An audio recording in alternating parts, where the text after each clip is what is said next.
So yeah, a quantum algorithm is a program run on a quantum computer.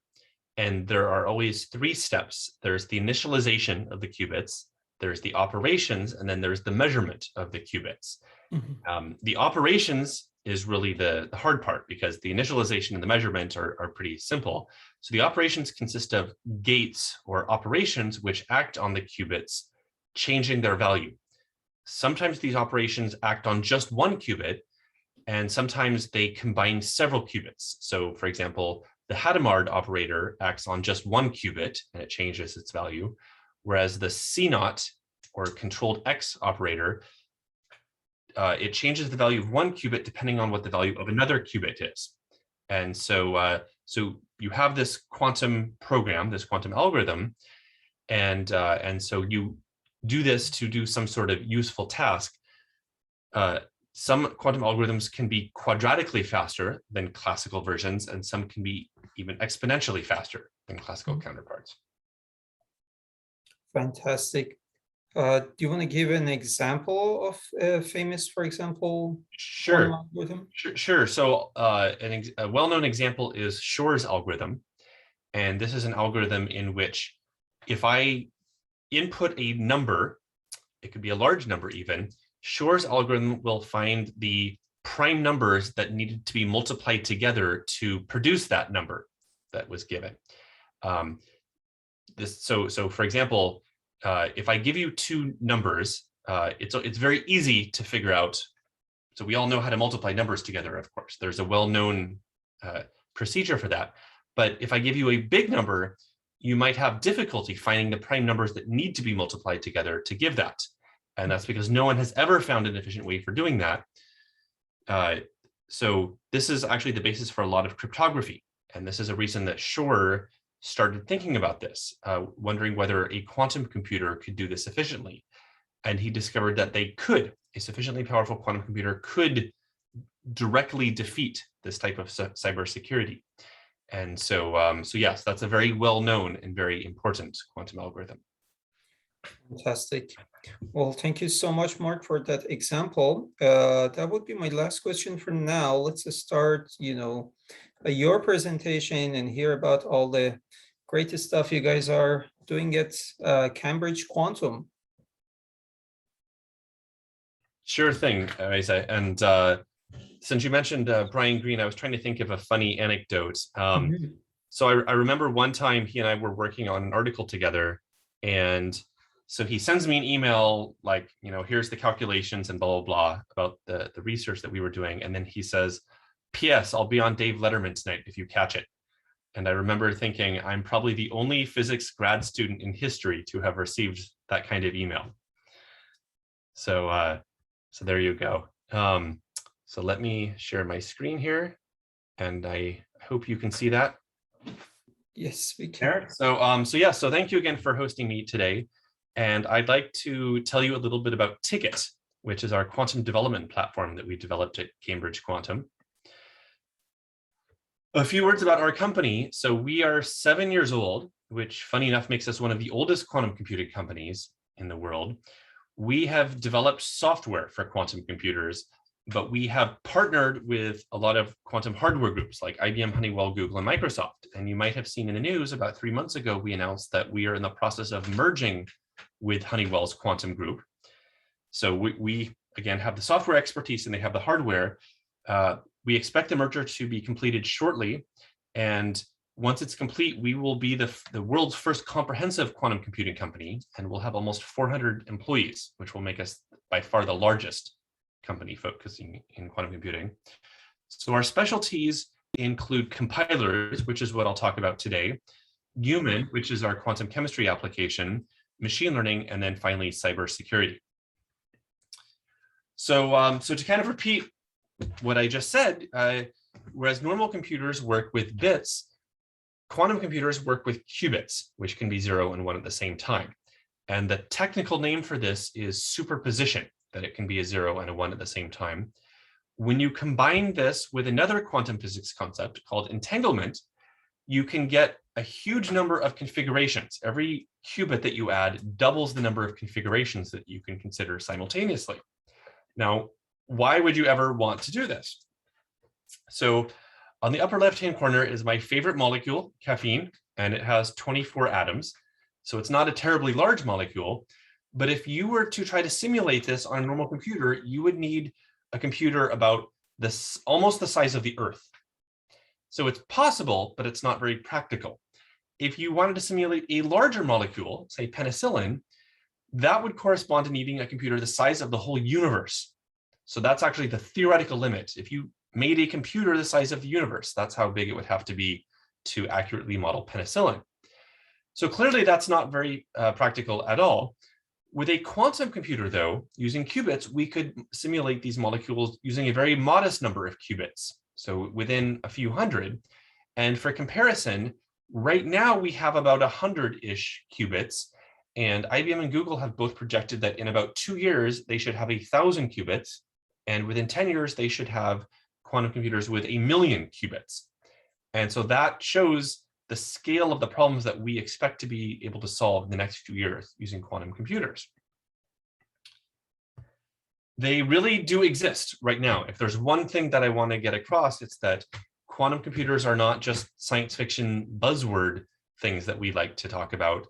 They really do exist. We know of over 100 quantum computers in the Western Hemisphere alone. There are many different ways to build them. So there's the superconducting approach used by IBM and Rigetti and Google. There's the ion trap approach used by Honeywell and IonQ. There's the photonic approach built by your neighbors in Xanadu and by PsiQuantum. And then there's a few other assorted ones, but these are the main 3. And it's not clear which one is superior. Each has their own advantages and disadvantages. I think in the next few years, we will see a few winners emerge because all of these have been making extraordinary progress. It's not just the number of qubits that's important.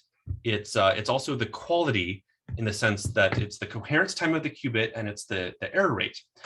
And so to take all of this into account, IBM came up with this single metric called the quantum volume. And it's a complicated formula, so I won't go into it, but the quantum volume is the rough estimate of the power of the quantum computer. So you can use this to compare different quantum computers. And the graph showing the progress made is pretty extraordinary. I think a lot of you are familiar with Moore's law, which has shown that classical computers have doubled in power every 18 months or so. And we see that quantum computers are on an even faster trajectory. If you could all mute, that might help a bit. Thank you very much. So IBM's trajectory in the blue line there, that has shown a doubling in quantum volume every 12 months, if not sooner. And then the progress made by Honeywell has increased by about a factor of 10 every year. And they expect that to continue for the next several years. So that's much, much faster. So we really expect great things to be happening in quantum hardware over the next few years. Right now, we don't quite have the quantum computers of our dreams. We have what are called NISQ computers. So that's noisy intermediate scale quantum. It means that quantum computers exist and they can do things that are difficult for normal computers to do. They have about 100-ish qubits. They still have relatively high error rates. They don't yet have the capability to do error correction. There are often sort of connectivity constraints. And so to accommodate all this, we've had to keep the programs very short. And we often do hybrid approaches. And so that means that when we do a quantum program, what we're actually doing is doing quantum and classical algorithms at the same time. And so some commands are sent to the quantum computer and some are sent to the classical computer. And you can see there in the quantum box, the setup that I described for quantum algorithms, you see the initialization and the operations and then the measurement. So all quantum algorithms take that general schematic. So this leads me to compilers. And I think a lot of you are familiar with compilers from normal computers. Compilers are just translators turning what we as human programmers type, like Python and C, into instructions for the machine, which are just turning the switches on and off. And a good compiler doesn't just do the translation, it does it efficiently. So it wants to make the program as small as possible, and it wants to make the program run as efficiently as possible. And it is exactly the same thing for a quantum compiler. So a quantum compiler sits right there in what's called the stack. So at the top of the stack, we have the application. So this could be anything that someone wants to develop to actually solve some sort of useful problem. That sits on top of algorithms, and this could be chemistry or machine learning or optimization or whatever. So these are the real code that does the real heavy lifting. And then that in turn talks to the compiler, which I'll talk more about in a second. The compiler is the liaison between the algorithm and the hardware or the simulator. And you see I've listed several of the different popular quantum hardware platforms there. So the compiler is really the one responsible for making sure that the programs run efficiently. Now, right now, we have this kind of abundance of riches. There's a lot of quantum languages. There's the IBM Qiskit, there's the Google Cirq, there's the Microsoft Q# language. And you can use all of them to program quantum computers. And we have several different quantum hardware platforms, either hardware or simulator. TKET acts as a translator between all these languages and all these platforms. So it is completely language agnostic and it's completely hardware agnostic. So you can just pick whatever your favorite quantum programming language is and you can use it to execute on your favorite quantum hardware or simulator. This is a comparison showing how TKET compares to other compilers. If you use one of the other compilers, let's say Qiskit, you're more or less locked into using that particular platform. So Qiskit is by IBM. It's also now supported by a few other platforms, but you see that TKET is by far the most universal. And so you don't need to rewrite your program once you've written it. If you want to move platforms, you simply need to change one line in your code, and you can easily move between the different platforms. The only exceptions there are Quantum Circuits Inc., just because we don't yet have a close enough relationship with them, and D-Wave, because that's based on a quantum annealing approach. So how does TKET work? When I say that it does this compilation, what does that actually mean? So there's two halves to this compilation. So the first half is the circuit optimization. And this is just on the circuit itself. This has nothing to do with the hardware. The second half is the constraints for that particular hardware that you've chosen. And so that is very much dependent on the hardware that you've chosen. So let me say a few words about each of these in turn. So the first one is just making the program itself as efficient as possible. And this includes what we call people optimization. So it means that TKET will go through the quantum circuit and it will look for any ways to simplify the program. So it looks for combinations of gates where it can remove the gates or simplify it. And so it looks for something which is mathematically identical but has fewer gates. And of course, that means there's less chance of having an error. The second version of that is more macroscopic. And so it looks for more sophisticated patterns which are macroscopic. So let me give an example of this. So this is a typical quantum circuit. So again, you have the initialization and the gates and then the measurement at the end. What TKET will do is it will look for these types of patterns. The most obvious one on the upper left-hand corner there is 2 CNOT operations in a row. This is mathematically identical to nothing, to just having the unity operator where the qubits are left untouched. So if TKET sees these 2 CNOT gates in a row, it will just remove them. And so your program will run a little bit faster and have a slightly less chance of committing an error. These others are a little less obvious to see, but if you had some time on your hands, you can check that these are all mathematically identical before and after. And there's this article here, which I invite you to see if you want to understand the full picture. The second half of what TKET does is solving the constraints for the hardware that you've chosen. And so there's a few different components of this. Let me give an example here. So this is 3 different superconducting quantum computers by Google, by IBM, and Rigetti. Even though they're all superconducting, you see that the layouts, how the qubits are connected, are all very different. So TKET knows how all these qubits are connected, and it also knows what the basis gates are. So these are the native operations that this architecture is familiar with. These aren't necessarily the operations that you would use to write your program.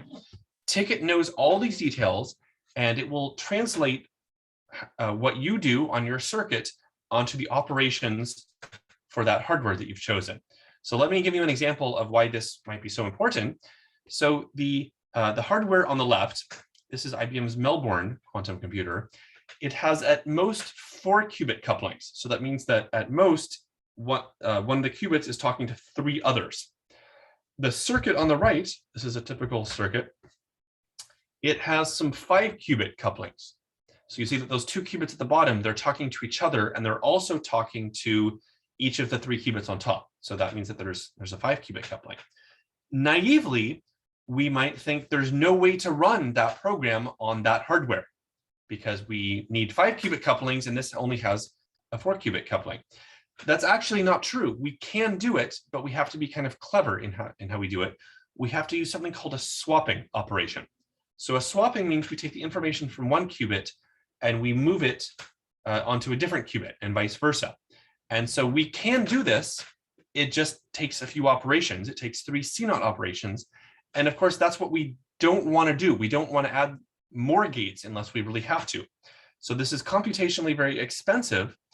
TKET knows how to do this. So it has a heuristic to optimize this.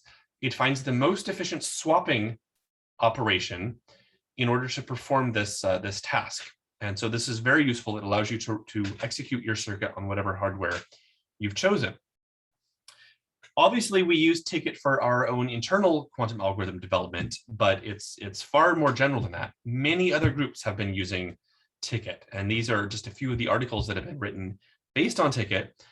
So these are research groups by CERN and IBM and Google, and they've all used it with very favorable results. Last year, there was this benchmarking study done by Arlene. On the left was a study of how many operations compared to the QISKit and the circ compilers. And you see that TKET has a favorable gate count. It needed fewer operations to perform the same program. On the right is the execution time. And I want to draw special attention to the fact that the vertical axis there is a logarithmic scale. So TKET wasn't just a little bit faster, it was orders of magnitude faster than comparing it to circ or QISKit. And the reason that I belabored the point about NISQ earlier was that right now we have so few qubits and so little depth, there's so little coherence time, that having an efficient program might mean the difference between running a program and not running a program. So efficiently is especially important in today's NISQ era. We are constantly updating it. So we update it about once a month. We are always adding new features. So these features include the latest hardware and also new efficiency subroutines to make the compilation more efficient. The big announcement about 6 months ago was that we removed all licensing restrictions. So it's completely free and you can use it however you wish. And the big announcement, which will come within a week or two, is that we will make it completely open source. So you will be able to see the source code itself. You can write your own hardware extensions, and you could even write your own subroutines. So if you have some clever idea for how to make things a little bit more efficient, you're welcome to add your own plugin there. So in addition to those, we have a few other things that we're adding. We're adding this error mitigation toolkit. We're moving it to the cloud. So right now you download it from GitHub, and the compilation happens locally on your machine. As programs get bigger, you won't be able to do that. And so moving it to the cloud allows you to use like AWS or Microsoft Azure to do the compilation. And it also makes collaboration more easy. Finally, we're also starting to build in things like error correction.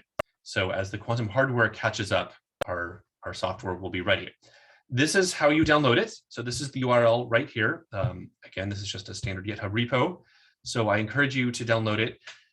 There's also a lot of examples in notebooks. So there's a lot of information on how to get started and ideas for things to do. It uses the standard pip install. You just need to install the PyTicket. So that's the Python wrapper, and whatever module you think you will use, whether that's QISKit or circ or whatever. So they're all easily available there. You just install the ones that you think that you'll be using. These are a few of the download statistics. And so you see that we've actually increased this quite a bit. So we have almost 100,000 downloads if you integrate this over its overall history. And so, so we're very proud that so many people have been using it. I finally want to mention that, that because of our close relationship with IBM and especially Honeywell, we are able to offer special access to some of their machines. if you were to approach IBM directly to use their high-end machines, it requires a 3-year contract at about $1 million per year. And so that's well out of the budget for a lot of academic research groups or startups. We are able to offer 6 months of access where you share it with 3 other people, and we would be one of the other partners. And so if that's at all of interest to you, please let me know. So that is it for my slides, but I'm happy to stay and answer any questions that you might have. Fantastic. Thank you very much, Mark. Thank you. I'm sure our audience have questions. You guys are welcome to type it in the chat or just unmute yourself and ask Mark if you have any questions. Could I ask a question? Sure, Jamie, go ahead. Hi, Mark. I was wondering if you could, there's a bit of a split in the quantum compiler community. It's basically, well, there's many splits. The big one I see is, let's say, Q# is leaning on like LLVM and writing optimizations into LLVM, and then Quail and TKET seems like they're writing more from scratch. I was wondering, it's an open-ended question. I was wondering if you talk about advantages, disadvantages of either side. Sure. So you are correct that for whatever sociological reason, sometimes people in one community prefer a language for another, but there's no deeper reason. And one of the reasons that we developed TKET was to allow this cross-language compilation. And so if you've written something in Q# and some collaborators have written something in Qiskit, that's perfectly fine. You don't need to rewrite anything. You simply install TKET on top of that, and you add one line in your code saying use TKET to do the compilation, and then you're fine. You can use whatever language that you'd like to use. Okay, thank you so much, Mark.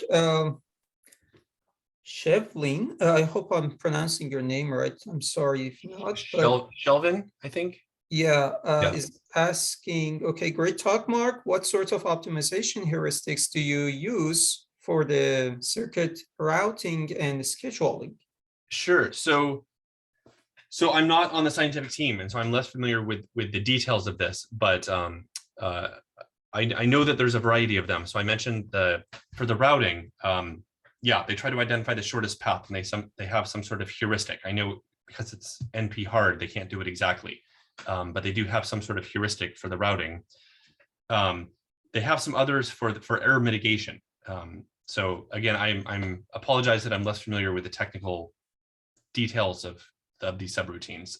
I can certainly check on that. Okay. Thank you very much, Mark. Any other questions for Mark, guys? Yeah, I have a question. Hi.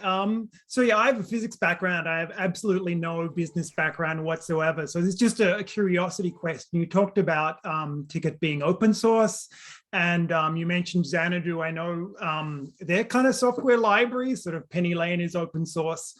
So I'm just sort of trying to figure out, I mean, these are all companies trying to make money. Like how a company sort of makes money from open source software? Sure. That's a very good question. So TKET is one thing that we do.